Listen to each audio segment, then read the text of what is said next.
Welcome to this fourth day of the AFS International Education Week webinar series.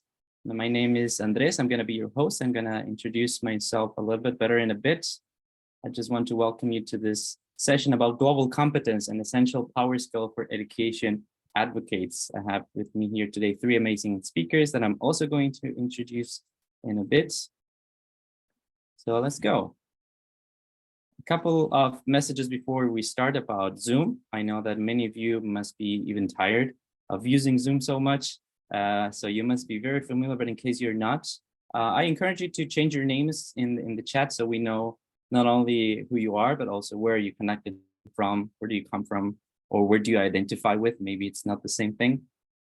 I encourage you to use the chat the way that you're doing it right now. So thank you. I'm seeing so many messages from all over the world. I have here Canada, United States, Brazil, Hong Kong, France, Spain, Honduras.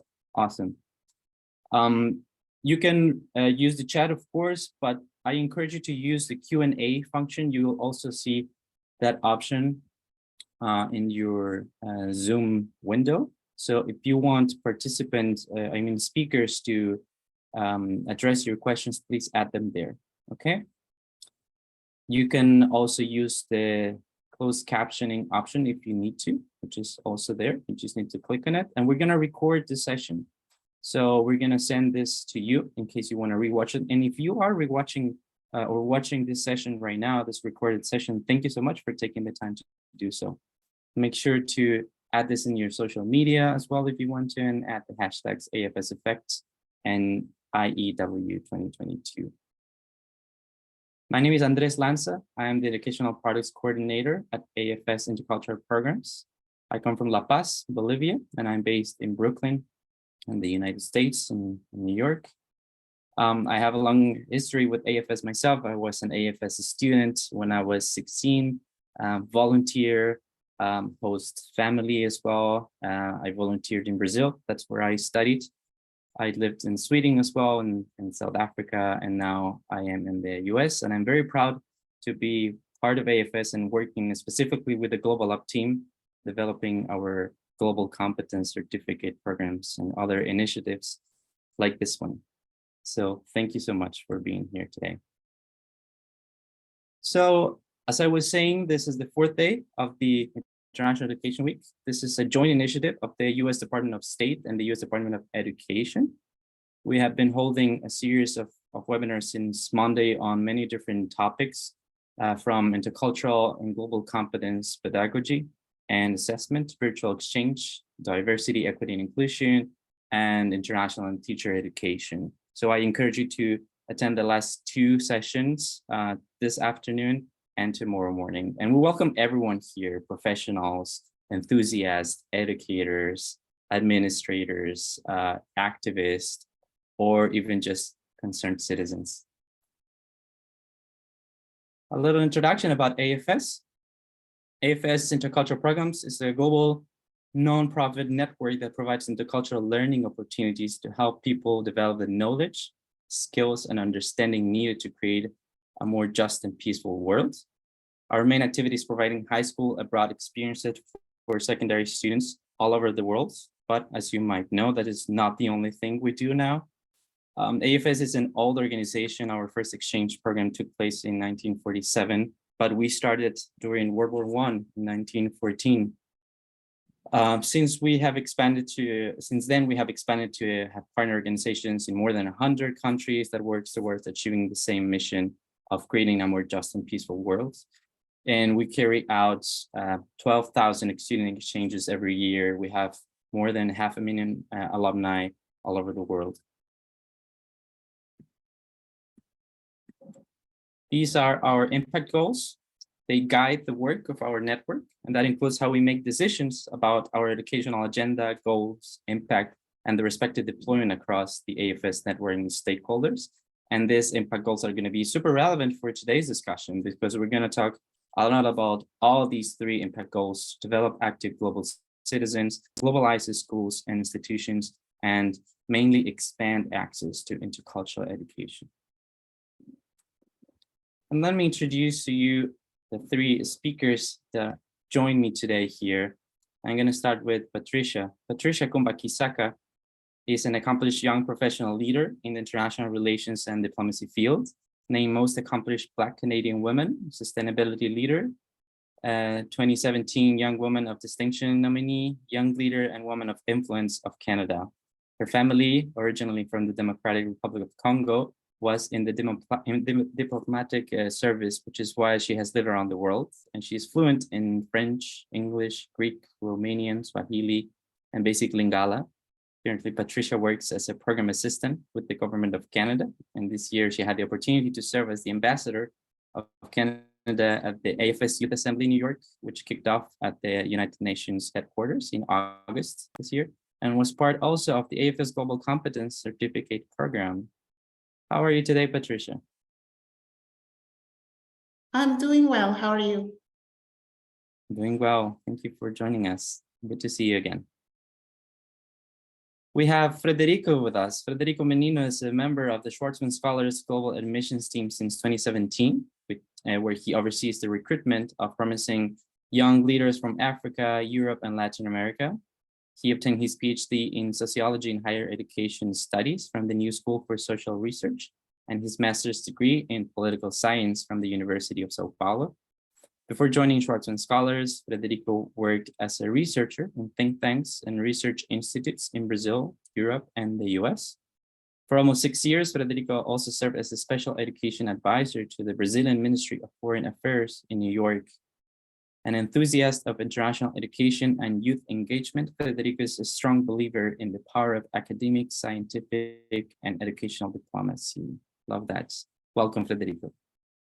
Thank you. Yeah, that was an extensive introduction. I'm not all that, but anyways, thank you very much, Andrés, for the introduction, and happy to be here with everybody. Thank you all for joining us.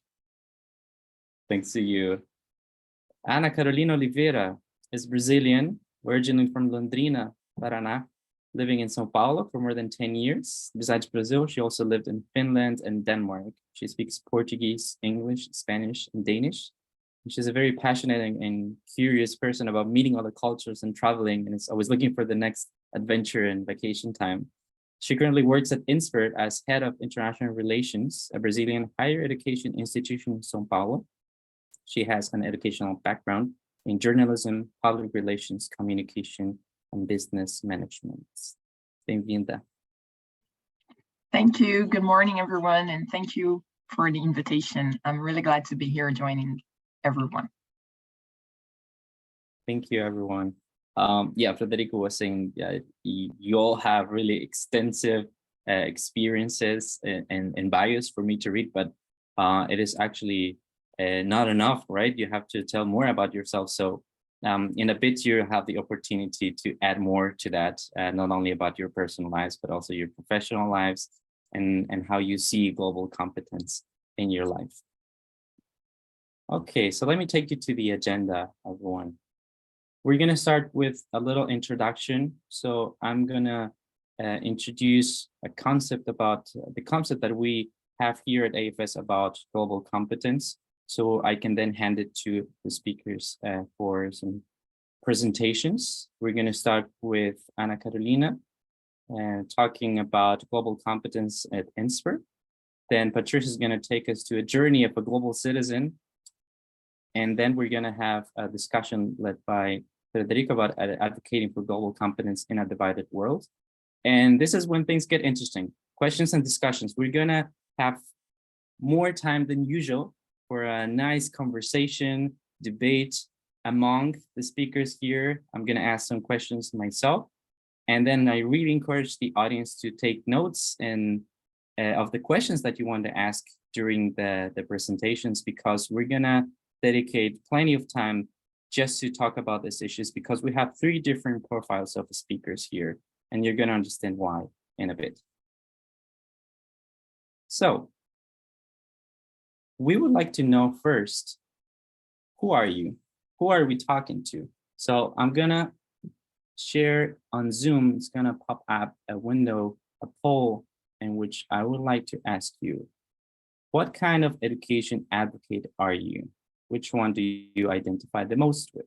Okay, so Maybe not all the options are here available. That's why I added other. But if you're a K-12 educator, which means primary, middle school, high school teacher, higher education faculty member, professor, a policymaker, if you consider yourself an activist, a non-formal educator or trainer, education administrator or leader, or other in the chat. If it's other, please let us know, what do you identify with?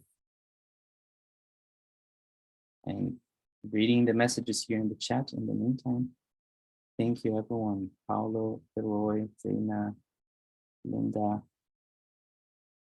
Wonderful. I'll do my best to check the chat from time to time, but if not, please warn me. Okay, wonderful. Let me share here the results.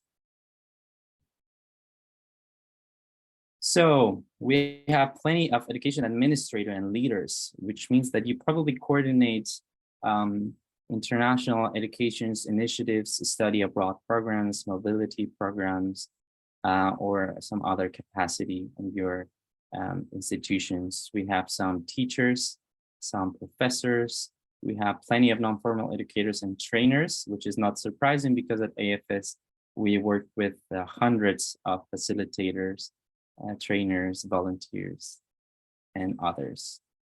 Okay, study abroad advisor here, curriculum development. Okay, wonderful. Thank you, everyone. So let's go back to the presentation. So I'm going to start with the definition of global competence, just so it's clear for all of us, and so you can understand later on the presentations of our speakers. Okay, so education for global competence builds on the ideas of different models of global education, such as intercultural education, such as global citizenship education, and education for democratic citizenship. So competence, the word competence is not merely a specific skill, but it's a combination of knowledge, of skills, attitudes, and values successfully applied to face-to-face, virtual, or mediated encounters, right? With people who are perceived to be from a different cultural background and to individuals' experiences of global issues. Okay, this is according to the Program for International Student Assessment report from 2018 from OECD.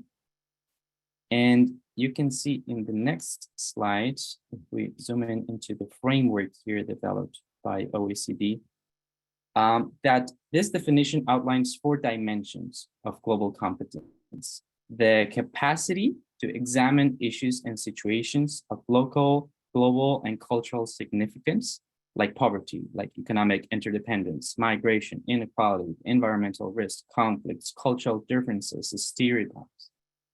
The capacity to understand and appreciate different perspectives and worldviews. The ability to establish positive interactions with people of different national, ethnic, religious, social, or cultural backgrounds or gender. Because by now, I think that we understand that cultural diversity is not limited to nationalities. It is much more complex than that. And then finally, the capacity and disposition to take constructive action towards sustainable development and collective well-being. So when we think about a person that is globally competent, we think about someone who cares about what's happening around them, not only in their immediate surroundings, not only what's happening to myself or to my neighbor, but also what's happening anywhere else.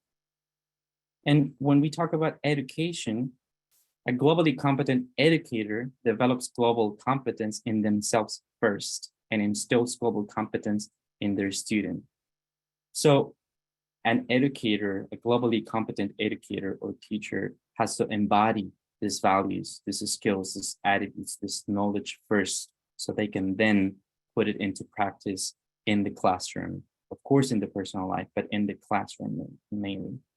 So these 4 dimensions are strongly interdependent and overlapping, justifying the use of the singular term global competence. And finally, and I promise that this is the last framework I'm going to show. This is how we perceive global competence at AFS. There are 4 main pillars of the educational framework for the GCC programs that we run. And these have been developed with the collaboration of Dr. Mick Vanderwerk. And all of the learning objectives fall into these 4 categories. The first one is to get learners to deepen their self-awareness and understanding of how they make meaning in the world, focusing on ourselves, right? Becoming more self-aware. Who am I as a cultural being? How do I perceive the world? The second one is the interpersonal side of that. Deepen their awareness and understanding of others and how they make meaning in the world, how they communicate. The third one is when the first 2 collide, managing the emotional responses in contexts that can be disorienting or challenging. What happens when we go through a culture shock? What happens when something really challenging and disorienting like a global pandemic happens? How do I manage my emotions in that kind of situations? So we can finally be able to effectively bridge across differences, having this capacity to navigate between people, between cultures, between backgrounds, and communicate, interact, engage, and to summarize it, to coexist, right? So that is all I had to present to you. And I would like to invite Ana Carolina to start her presentation. So the floor is yours, and thank you so much. Thank you, Andrés. Thank you. It's a pleasure to be here once again. So as Andrés already mentioned, my name is Ana. I'm the head of international relations at Insper. We are an institution located in São Paulo, Brazil. We started with business programs, and our mission is we really want Insper to be a way to promote transformation through education. We have this big mission that for sure involves making sure that our students and everyone that's part of our community has the development of global competences. So our vision is to be a global reference in education and generation of knowledge about Brazil. And we do have such a big challenge in front of us. I think it's important to mention that we are a nonprofit higher education, and we really invest on the quality of studies and on everything that Insper works. We really want it to be with excellences. So just to give a short brief of the institution, we have undergraduate programs in business, economics, law, engineering, and also computer science. With that, we have 3,000 undergraduate students, but we also have graduate programs, MBAs and masters. So in total, 6,000 students. We also offer executive education programs. We try to make people feel part of Insper. So we are also developing an alumni community, and I know that's very common in some institutions, specifically in the US and in other countries, but we are working hard to have that alumni community with us as well.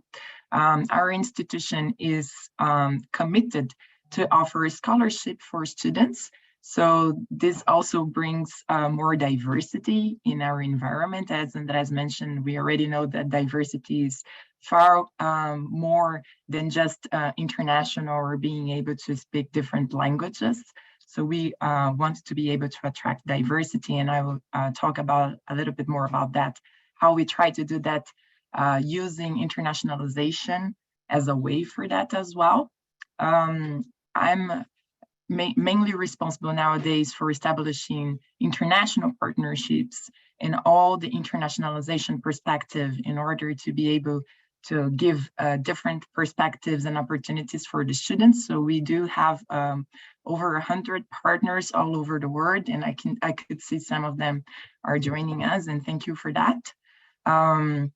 We also receive donations, and those donations are mainly the way we are able to keep our school and also to do the fundings for the scholarship students and all the projects that we have inside the institution. As we want to be an international institution as well, we are very proud to say that we are part of less than 1% of institutions all over the world that have these international accreditations. So we are very proud to say that we are a triple accredited institutions. We know that's very important for business schools, but we're also looking for this accreditation as a way to learn with the best development that we have in education and all over the world. It's just a way so we can improve ourselves and make sure that we will be joining the best practices. So now talking specifically about global perspectives and global competences, that's a very challenging thing that we have inside Insper. I'll give you just like some short, brief information about what it is to be working on internationalization in a Brazilian institution. So when you think of Brazil, we are this huge country in the South America. And whenever you think of South America, Brazil could also be considered sometimes a big island among so many countries that have Spanish as their language, and in Brazil we speak Portuguese. So we have this huge country with people from different perspectives and different cultural backgrounds in the country. So we have like a lot of difference in cultural perspectives from north, from the northeast, from the south, from the southeast, where Insper is located, for example. And that makes internationalization quite a challenge. So at Insper, we are always looking for what are the other institutions all over the world doing to develop their students. And we definitely wanted our students to have this global perspectives and global competences added. As Andrés mentioned, it needs to be this big combination of knowledge. So we really want our students to be able to examine issues and situations, understand different perspectives, take actions, and interact across different cultures. And that means not only abroad, but also inside Brazil. So one of the things that we have been developing inside our institution is the international track. So our students at the undergraduate programs in all the different programs, which is very interesting because we have all these different undergrads, so business, economics, engineering. We want them to share all their experience. So we like to say that we are a very integrated institution, and we have this environment with students having their different soft skills or analytical skills, or the students from law, for example, joining initiatives such as learning Python language. So we really want to have this very integrated environment, giving them all the best tools regarding learning perspectives and learning like the theories that they have to learn. But how can we also help the students to navigate on all the different perspectives that they have when they become professionals?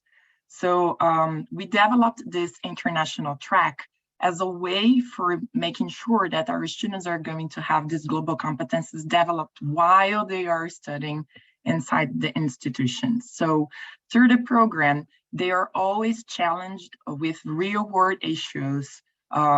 So to make sure that they understand different perspectives in global workplaces with their colleagues and with people from different mindsets and cultures. So these are just some examples of initiatives that the students are able to join. But can you imagine when you were talking about internationalization in such a big country that less than 5% of the population is able to speak fluent English? And we're not only talking about international competences of having their speaking different languages, but that for sure opens a lot of perspectives. So we try to offer students individual development. We give them international opportunities such as virtual or summer programs. We want them to be able to have international experiences, but also to have this international environment inside Insper. So we do have exchange programs. We send and we receive students. We want them to have international internship experiences. So these are just some examples. But then when we are talking about global competences, we understand that we really need to make space for the students to be able to understand and feel what are their experiences going and what is the value of all those experiences. So we try to make discussions and different initiatives that will make sure that not only the students are going, for example, on an exchange program, but they're gonna be able to understand what's going on with them. How did they feel about that experience? What kind of stereotypes did they have before going, and what are generalizations that they should do when they come back? How do they really approach different cultures and bring that for their lives and for the environment where they are going and working? So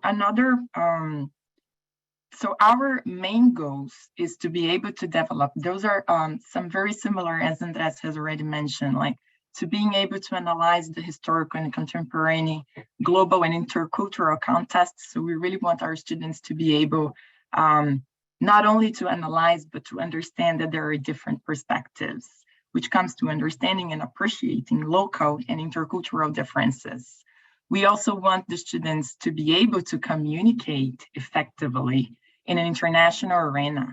And when I'm talking here only international, but as Andrés mentioned, we understand that it goes much beyond. So we're also talking about diversity, behaving according to protocols, and also tackling problems and identifying opportunities. We believe that having all this background with global competences really being part of their initiatives and of their activities inside the school will help us to reach our mission, which is to promote transformation through education. But we understand that internationalization can be a way for us to develop all these initiatives and competences among our students. So just to give other examples, on the next slide, I have like some examples of diversity through internationalization, because we want Insper to be able to attract different people who think different and have these people joining our students in their different initiatives inside our school, just to have people making different questions, and for sure with different backgrounds, they will bring different perspectives. And once you are joining this international or diverse environment, you will be able to have, for sure, a lot of different competences developed. So these are just some other examples of initiatives that we are hosting inside Insper in order to make sure that our students have these perspectives. It is really challenging because we do have to develop those perspectives, not only on the students, but as Andrés mentioned, so on the educators, so on the professionals, on the administrative staff. And our activities inside Insper regarding internationalization are going through all the different perspectives of the school. So these are just some examples of initiatives that we have been developing inside the school that I wanted to share. And I'll be able to answer some questions about all the different initiatives that we are doing. Thank you for having this opportunity to share, and I'll be glad to answer your questions later on. Thank you, Ana Carolina. That was great. Awesome. Great to read that last part. I was a PECIG student myself. That's how I ended up studying in Brazil. So that's a nice coincidence to read that there. Thank you so much. Okay, so next we have Patricia. The floor is yours. Actually, I already gave a nice introduction about you, but please make sure to introduce yourself again if you want to. So the floor is yours. Thank you. Certainly. Thank you very much, Andres, and hello, everybody. Good morning, good afternoon, good evening. Bonjour, bonsoir, tout le monde. I'm very happy to be here with everyone. I can see we have people from all over the world, so that's really exciting. That's wonderful. For my presentation, I'd like to tell you guys a little bit about myself first, because I know Andres has read a little bit about my biography, but my story actually ties up to how I decided to go into my career. So as you can see, I was actually born in Bucharest, Romania. And as Andres mentioned, my family is originally from the Democratic Republic of Congo. We lived in, they moved to Romania in 1985, both my parents and my siblings. And I lived in Romania until I was 3 years old. After Romania, we moved to Athens, Greece, where we lived there for 7 years. And I had a chance to go to school there and study there, and also learn the culture of Greece, of Greek culture as well. So as you can see on the next slide, these countries identify who I am. So born in Romania, grew up in Greece. My roots are from the Congo, and now I live in Canada for the last 22 years. And also, as we go to the next slide, you'll be able to see my pictures here while I was growing up in Athens. I was the tallest kid, but again, I got an opportunity to be enrolled in Greek school, where again, I got to learn the language, I got to learn the culture. My parents had the opportunity to enroll me in an English or a French school. However, you know, we all lived there with my siblings, and they also wanted us to learn about the culture and the language as well. So everyone in my family was enrolled in Greek school. So growing up in different countries, as I mentioned, you know, it was very important for me to embrace the different cultural aspects. So that also ties up to the different languages that I speak. So I do speak French, English, Greek, Swahili, Romanian, and very basic Lingala. And as you can see in the images, it's just greetings in all those languages that I speak. So to explain a little bit about my job with the government of Canada. So right now I have been working with the government for a couple of years now as a program assistant, and hopefully that will tie me up to go into the diplomatic field where I will be posted overseas. So to get to where I am, many people have asked me, what do you do? How did you do that? There's no secret recipe, there's nothing. It's basically about finding your passion, which is what I did, and be determined, which is what I keep doing, have an ambition. And also I had very important people who were part of my life to be my mentors. And also through them, I got an opportunity to also mentor other people as well.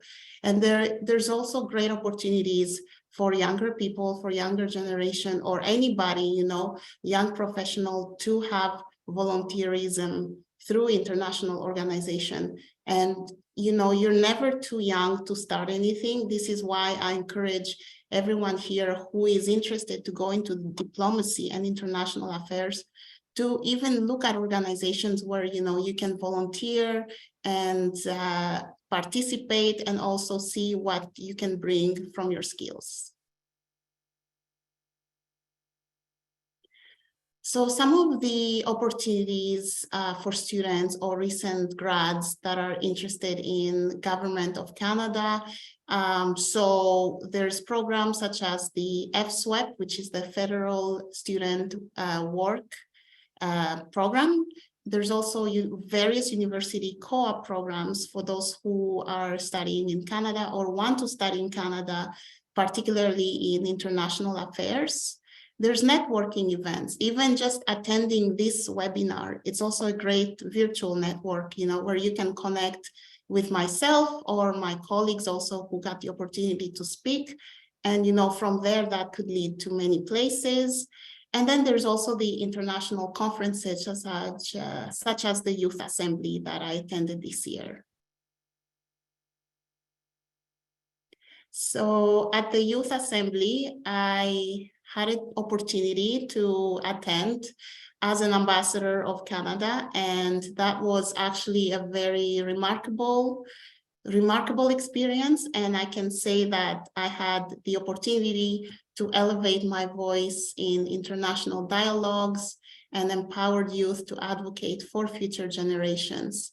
And this year I was in the international affairs team, which lines up more to my field. And I got an opportunity to continue to understand major issues within international affairs and sustainability development. And learning in that was a very, very important thing because, again, I met a lot of other people who are interested in the same field as me. So as you can see here, I was doing a presentation a little bit similar to what I'm doing now, but mostly about encouraging youth to participate in various different things. And one thing I wanted to mention that's not on the slide is about the Global Competence Program, how also that was very helpful for me in both my personal and professional life, because that program was very good to understand what's going on. Like, we all relate to all the stuff that is being taught in that program. It's like a roadmap of our daily and professional lives. So you learn in the program how to deal in difficult situations. It could be at work or public setting, and also maintaining intercultural relations. So again, this ties up to all the work that I do, all the volunteerism, and this program was really such an eye-opening. And I do encourage everyone here to take the opportunity, to sign up for it. Reach out to Andrés. You can ask me how was my experience at the program, because it was absolutely very wonderful. And the next slide. So one of the advice I'd like to give is to everyone who is looking to start in the diplomacy field, international affairs field. Honestly, it's not an easy field, but it's a field that requires a lot of mental work. So you yourself, you need to have a positive mindset and determination. As I mentioned, you need to be very patient. You need to volunteer. You can't get too far without doing some volunteerism work as well. That is very important. Also, networking and finding the right network. And last thing is really to not give up, because that's one of the fields that there will be challenges, there will be obstacles, there will be, people bringing you down, people rejecting you, not being accepted to everything. But again, finding the right network, continuing having that right positive mindset is what can get you ahead in your life. So I'd like to say thank you very much, everyone, for giving me the opportunity to present. Merci beaucoup tout le monde pour cette opportunité de présenter avec vous. You can contact me. I have my email address there. I am on LinkedIn, and also I am on Instagram. So once again, thank you very much, and have a lovely day, everyone. Merci beaucoup. Thank you, Patricia. That was wonderful to hear. I would like to mention that Patricia attended the Youth Assembly this year in New York, and we're going to have another edition next year. I have a little message to share about that later on, which is also where I met Frederico at the Youth Assembly, since the Scwarzman Scholars were a key partner, and he did an amazing presentation there too. So Frederico, take it away. How are you? Thank you, Andrés. Can everybody hear me? Okay, that all working. Well, thank you very much for everybody, and I think it will be tough to supplement everybody on the presentation here. I don't have as many slides, and but I just wanted to say that it's a huge honor for me to participate in any capacity, virtually or in person, in the International Education Week.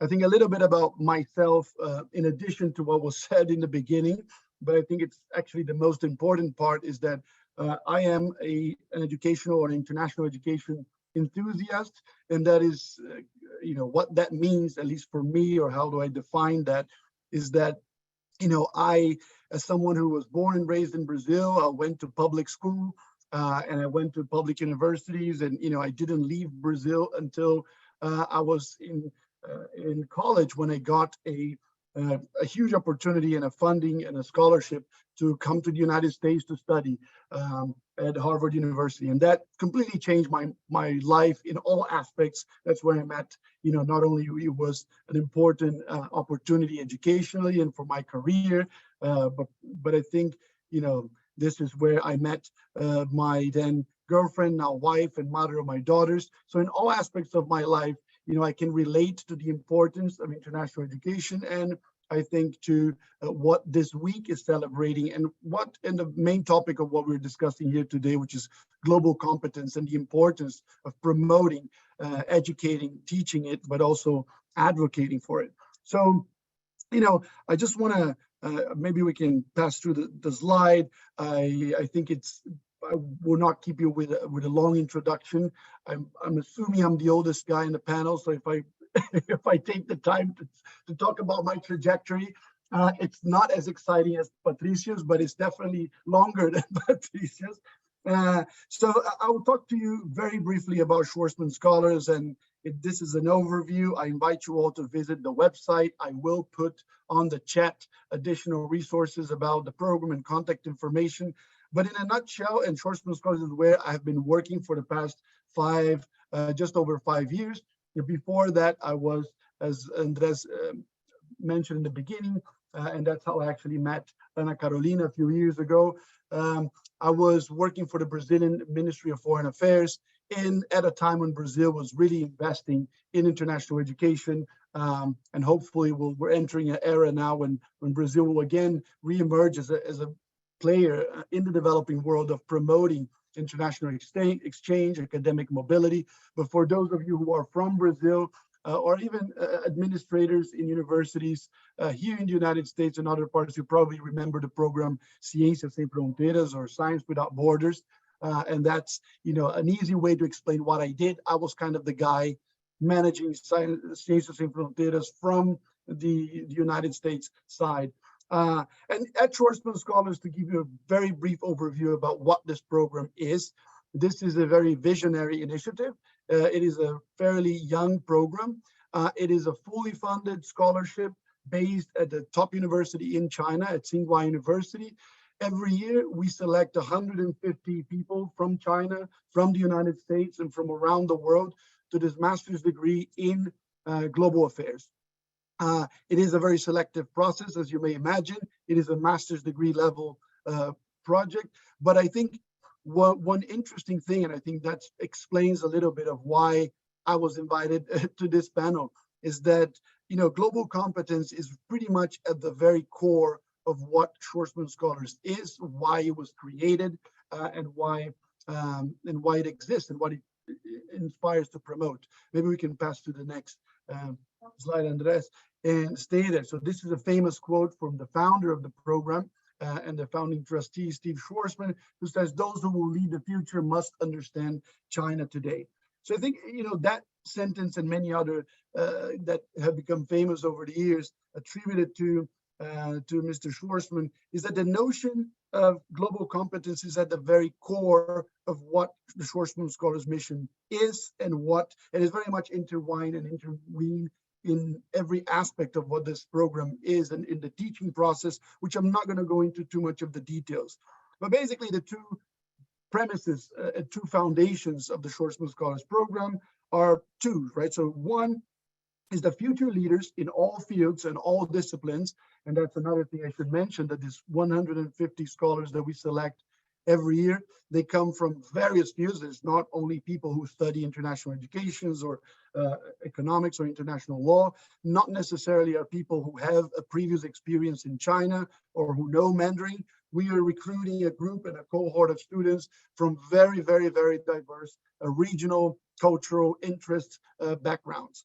So I think that relates very much to what Andrés was talking about in terms of global competence as being at the core of the preparation of leaders of tomorrow. I think an understanding of Steve Scwarzman and others that were fundamental for the creation of the program is that in order to, the leaders of this century and leaders of the next decades, they will have to be better prepared than the leaders of previous centuries and previous decades in knowing more about other cultures and knowing how to navigate a world that is much more connected, but also much more complex in many ways. And the second premise is that, not only people have to have, leaders must have this first-hand experience and competence with other peoples, other cultures, others' knowledges, and a desire to learn from difference. But the second premise is that, in order to navigate the complexities of the fast-changing realities of the 21st century, people must understand China.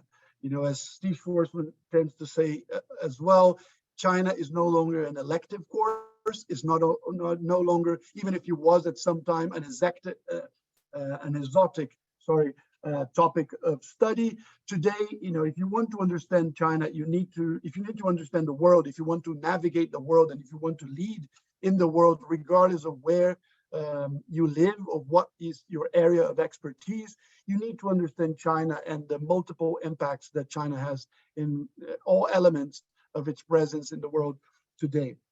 So maybe we can pass to the final slide there. And I asked Andrés before this if I could use the limited time here. I don't want to take over to make a big promotion. I think that's not the purpose here of using the space to promote the program. Again, I will leave a lot of the information in the chat right after this short presentation. But I wanted to leave, as we transition to the questions to the panel, with a few provocative and challenging questions here regarding global competences.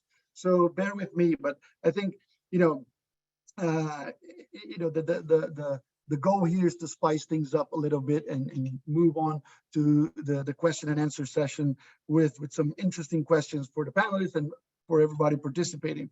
I feel that it's easy for everybody of us, especially in the International Education Week, to celebrate global competence. I think if we do a poll similar to the poll that Andrés said, like, who is an advocate for global competence and who think that we need more global incompetence, I think nobody's going to answer the second, right? I think everybody here will be in agreement that sponsoring more opportunities, that amplifying opportunities for people, students, and educators alike to have experiences of other cultures is important for everybody, right? So I think the most important thing, so instead of just adding a voice to this consensus or this scores, I would like to propose a few questions that are relevant to my work, to my everyday work as someone who's in constant communications with people of all over the world, trying to recruit students, but also engage with partners around the world, but I think are relevant to many of you who are educators and staff from universities and international offices who are watching us today.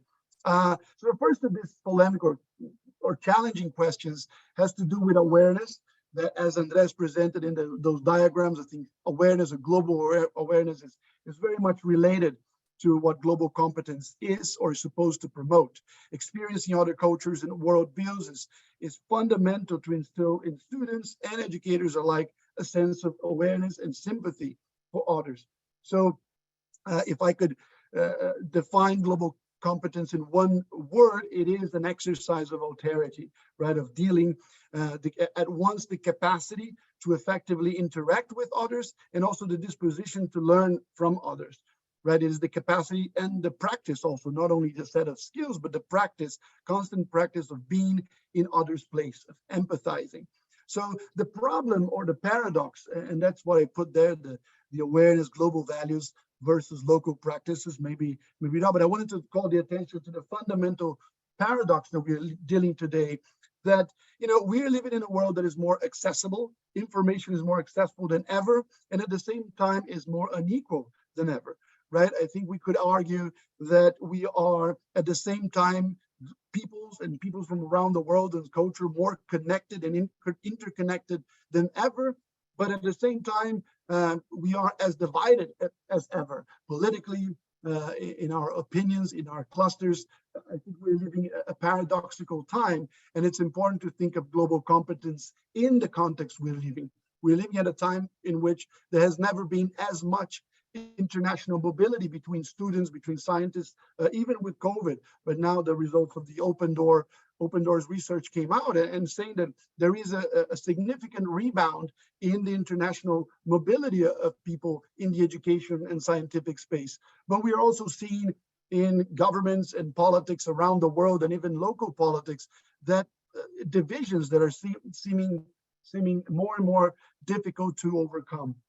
So I think inequality and misinformation also mean that people exercising and people experiencing, in the way people experience global competence, varies significantly from people from different gender, religion, regions of the world, right? So I think we can all relate to the rising and pervasive sensation of anti-globalism for those of you working in university spaces or not, right? Or a negative popular sentiment that here in the United States, I think is very vivid, but I think in most of Latin America, I believe it is also true, right, of a negative popular sentiment against educated elites who have access to international educational opportunities and mobility and cosmopolitan or cross-cultural ways of life, when the majority of people say, well, this is not for us, this is a division itself. By trying to, so there is a contradiction of terms there, that by trying to advocate for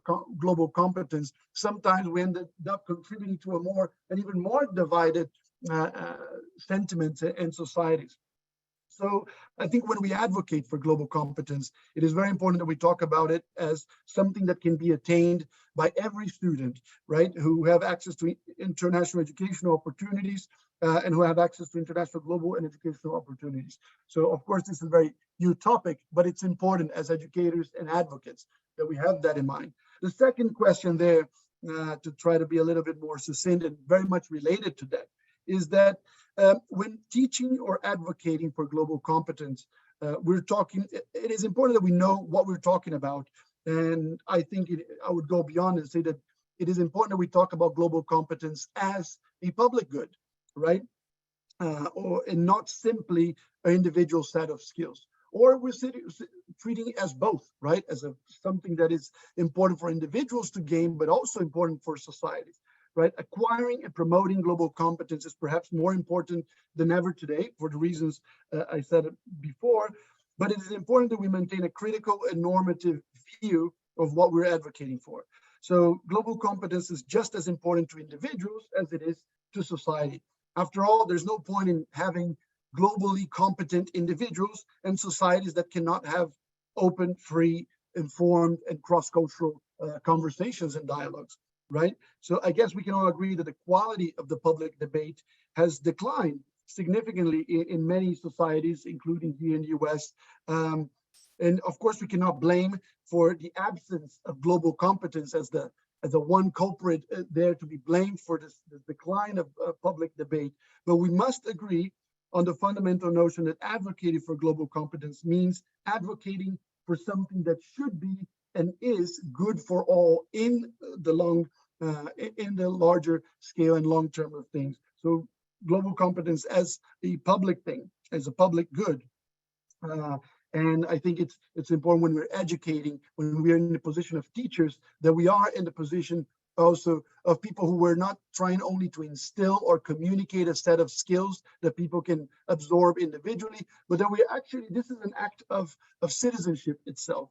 And that brings me to the final kind of philosophical point. Sorry for bringing and expanding and opening a Pandora box of polemic questions here. But my last point is precisely that global competence should always be thought, in my view, and I think especially in the International Education Week when we reflect about that and the critical aspect of what global competence is and should be. But I think it is very important that us here in this panel, we may disagree, but that we think about it, at least we try to think about global competence as something that should be thought of as a right and as a duty of those who have it and those who are trying to have it, right? So every global competence educator must also be an advocate. And I think it is good for you who are teachers, or for you who are in international education offices, or, that we are not one or the other, that we are we play all of these roles at the same time. That's the way I see myself, at least. I mean, I work for an organization. There's obviously what pays my bills, and my immediate goals is to recruit talented people for a competitive program.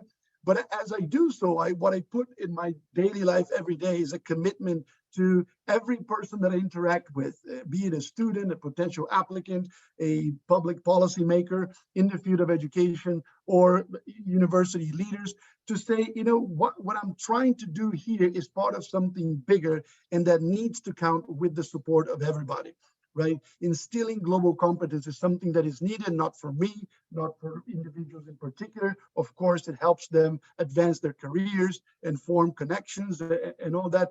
But, global competence is not merely about providing certificates of people and saying, hey, you're a global competent person, and that's our job is done. It is about constantly advocating for something that at a long run will prevent disasters, lack of communication, and misinformation.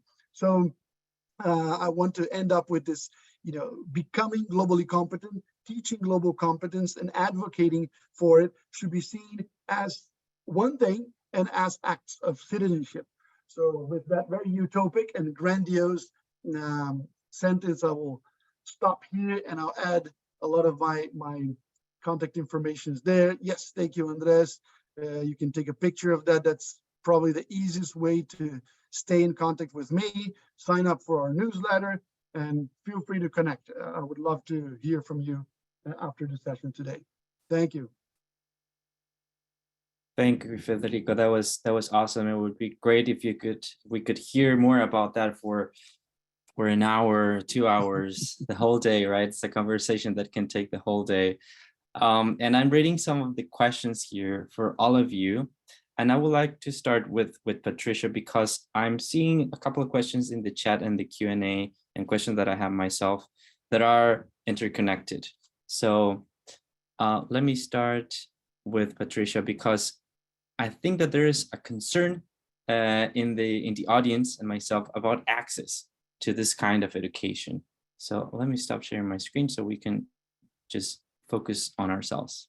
So Patricia, I was thinking about access, right, to international education, global competencies, intercultural learning, and so on, and thinking about your journey.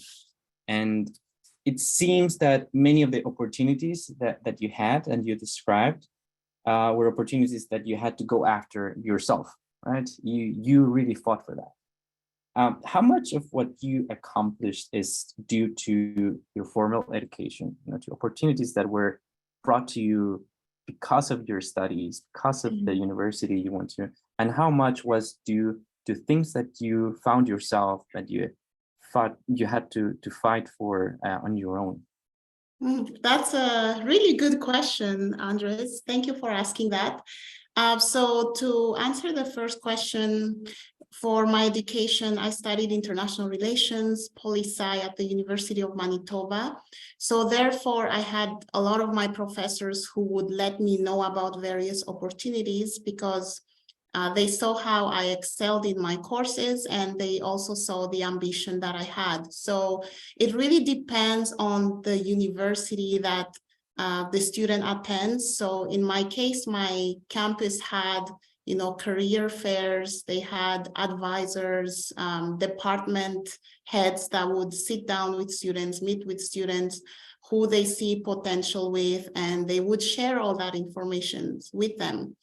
And also a secret I want to share with everyone is, if you are a student right now, whether PhD, master's, or undergrad, or about to be a student, is, have that 1 or 2 professor keep in touch with, even after when you graduate with, because you never know, what they can provide for you in the future, aside being an excellent reference for you, but they can also be, kind of a guidance, a mentor, and helping you, find your way to where you hope to go. So for your second question, I would say, if I say such thing like a percentage, I would say maybe 40% is things that I went after, and then the other percentage is mostly people who have, kind of given me opportunities for those things. So again, with my field, with this field of study, is very difficult to, just do it on your own. You have to have help. You have to ask help. You have to, also seek for help yourself. So hopefully that answers the question. Absolutely, yeah, and I feel so identified by that and the opportunities that you are suggesting to go after. I studied international relations, and when I started, the first dream we all had in my class was, I want to become a diplomat. How can I work for the UN, right? So it is important for us to learn that. Of course, that perspective has changed, and now I love what I do. But I have a second question also related to that, and I know that Ana Carolina already said that she's gonna respond to that live. So I'm just going to read it and then you can reply to that, Ana Carolina. We have a question from João that says, can you explain to us, Ana, what are the challenges for higher education institutions to internationalize their programs and the alternatives they have to bring more international perspectives for the classroom without the need for mobility? Thank you, Andrés, and thank you, João. I guess it is really connected to what Frederico was mentioning, that global competences should be a right, and it's not only a right, but it's a duty. So internationalization has these challenges in such a big country as Brazil, because I mentioned before, it's very few people in the country that's able to speak English. While we were talking about global competences, we're not only talking about having being able to speak other languages, but to understand different cultures and different perspectives. And in this moment, like, the country is also very polarized, as Frederico mentioned, but as also Patricia mentioned, we need to have this positive mind and determination and believe that we are able to work with global competences in different aspects.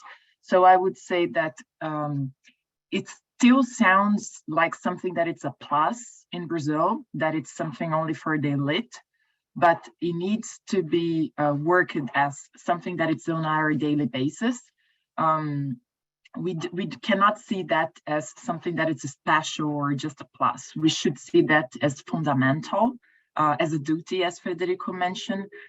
So that's what we are trying to use inside Insper. Like, internationalization is nothing like fancy, because it sounds fancy, but we want it to sound just as part of the daily life of the students and of the professors and of the people around us.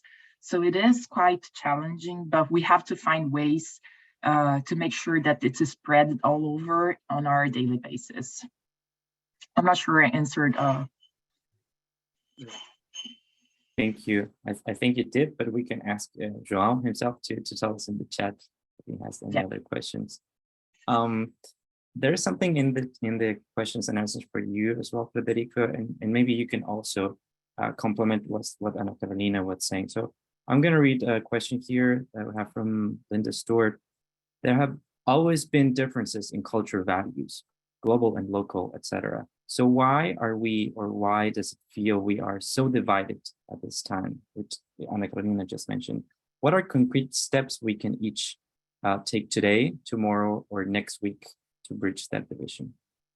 Would you like to take that, Federico? Yeah, well, thank you, Linda. And that's the problem of coming up with big statements, because then you receive very good questions that you don't have answers for.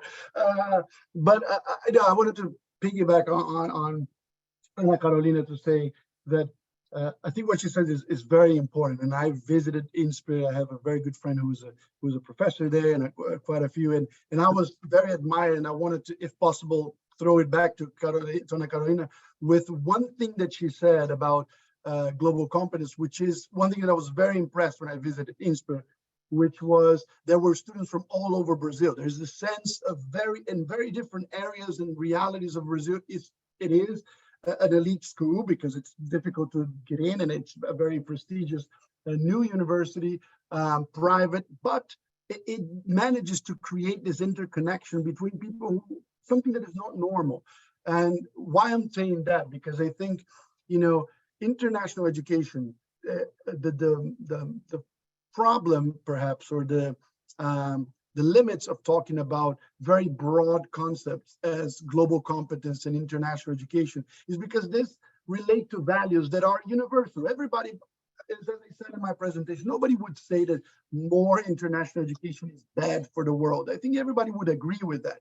But when we need to go into the practices of it and the history of it, right? And international education has been, throughout history, something that has been related to field. There is a hierarchy. There are cultural hierarchies, there are subjective hierarchies, and there are financial hierarchies. So international education for a lot of people, even in the United States, is promoted as and sold as, and when we see this as the what international education means for perhaps an average college student in the United States is the opportunity for a cultural exchange in a place that is, more safe and more secure, more developed. So it's no accident that historically American students have put more time when they talk about international education is going to a country in Europe or going to a country that speaks their own language. The greatest mobility of American students is to the United Kingdom and Western Europe, right? And there is this, why people are not going to Insper? Why are people not going to South America or Africa or other places? So there is this hierarchy. Whereas, if you look at the international educational world, it follows a hierarchy as well. So for Brazilian students, they're, and not to blame them, but in their mind, if they want to climb in this universal and global hierarchy of schools, they want to strive to get a scholarship to go study in Ivy League schools in the United States and in Europe. So I think it's, in practice, when we talk about global competence, it is very important that we take into consideration this local and global inequalities and hierarchies, right? That are or are not. And I think some things that are very useful, for example, world university rankings, they end up playing a role in reinforcing those hierarchies, right, in this inequalities. And in terms of practical things to do, and that will sound a lot idealist, but one thing, things that I've seen a lot in campuses that I visited here in the United States is the basic connection with their surroundings. I think, to expand this conversation even more, higher education is under a huge transformation these days. I think you don't need to be a Nostradamus or a predictor of the future, have a crystal ball to know that COVID has changed or accelerated processes of change in education and in higher education, especially. There, there's no coming back to that. The internet age and now being virtual and experiencing the world virtually, has the ability to connect people much more powerfully, but also disconnect communities. So basic efforts like, universities in the United States, but around the world, were based in a model of an isolated ivory tower type of institutions that many times and quite often do not communicate with the surrounding communities, with their neighbors, and with the people who are, what is this big buildings out there, and there's very educated people out there that don't even correlate. There's a lot of correlation with around the world and very international, but no relationship with their immediate neighborhoods or local realities. So that's one thing. The other thing is promoting global competence with this knowledge of trying to challenge the assumptions, right? And making American students say, you can have a much more valuable experience, an expanding experience by going to places that, other people in your family have never gone, challenging your own zones of comfort and selling this, but also there's a degree of truth in it, going for the place where you really will be challenged to learn from difference and respect, and will be in a position where you're like, okay, global competence, I think that's the one part that we don't say that much, to be competent and to be globally aware and competent is tough. If it's too easy to learn something, it means that you're not becoming too competent. It's supposed to be challenging. And I go back to what Patricia was saying too, this asking questions, be proactive, be out there. It's not, if this route seems too easy, it means that it's not the most challenging one and not the one that you will reward you larger gains. So anyways, but happy to comment on this further. But I wanted to, remind of the point I made for Carolina, because it's really amazing about Insper as an institution, being from Brazil and knowing how higher education itself, historically in Brazil, not even international opportunity, but higher education is something for the few. This started to change very recently a little bit. So I was very impressed when I was there, and there was a commitment via scholarships or whatever to integrate people from many realities of Brazil into that institution. So applauses for Thank you, Frederico. We do work hard in regards to the quality and in regards to have this integration. And I guess not only the quality of studies, but we need to work on these skills. So right now, we believe that we are doing some good job, as we can hear, and thank you for the compliments. We are trying and we keep working on those and making all this integration and make sure that we have students from different perspectives and more diverse environments, attracting students from different areas in Brazil. Although we still have the challenge regarding the language to attract students from different countries. We also have some exchange students, and we are very interested in having international students doing the full programs here. But we understand that if we only have the quality regarding the studies, we are still failing. So we need to have these global competences as being part of the initiatives that we are doing inside the school as well. Thank you both. That's exactly why I wanted to bring such a diverse group of people.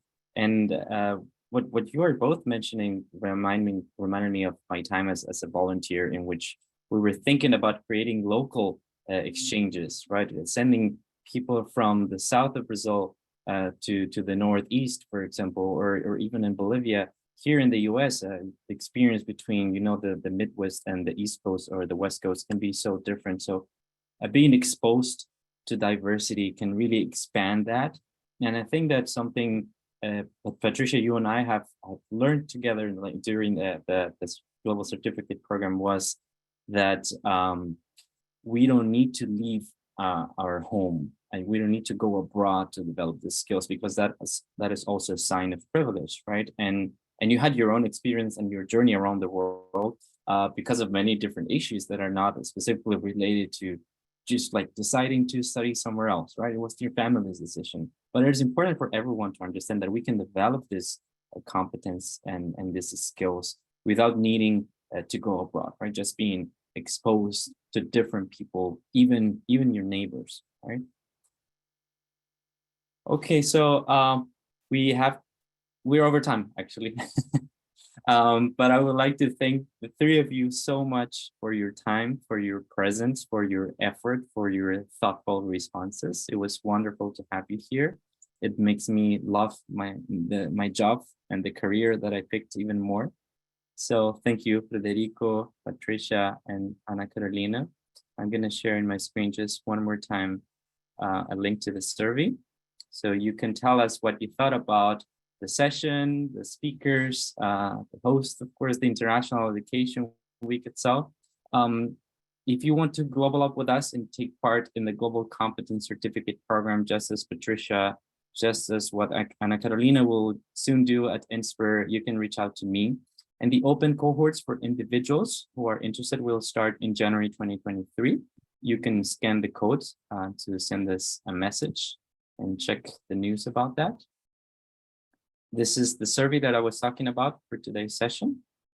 So I'll leave it there for a bit so you can scan it and fill it in. I recommend to do it right away because I know that otherwise you're going to forget. That would be really appreciated. So thank you so much, the three of you, and I hope to see you soon. Thank you. Thank you very much. Thank Thank you you. very much, everyone. Thank you. One final thought, if you want to be like Patricia and attend the Youth Assembly next year, or Federico as a speaker too, we're gonna have the Youth Assembly on from August 11th to the 13th. You can register at youthassembly.org. These are all the fantastic data of more than 27 editions of the Youth Assembly throughout the years, and that is also how many people doing fantastic work like you three are entering this world of international education and global competence. So that was my final message. Thank you so much for joining us. We'll make the recording available to you, and have a wonderful day and rest of the week.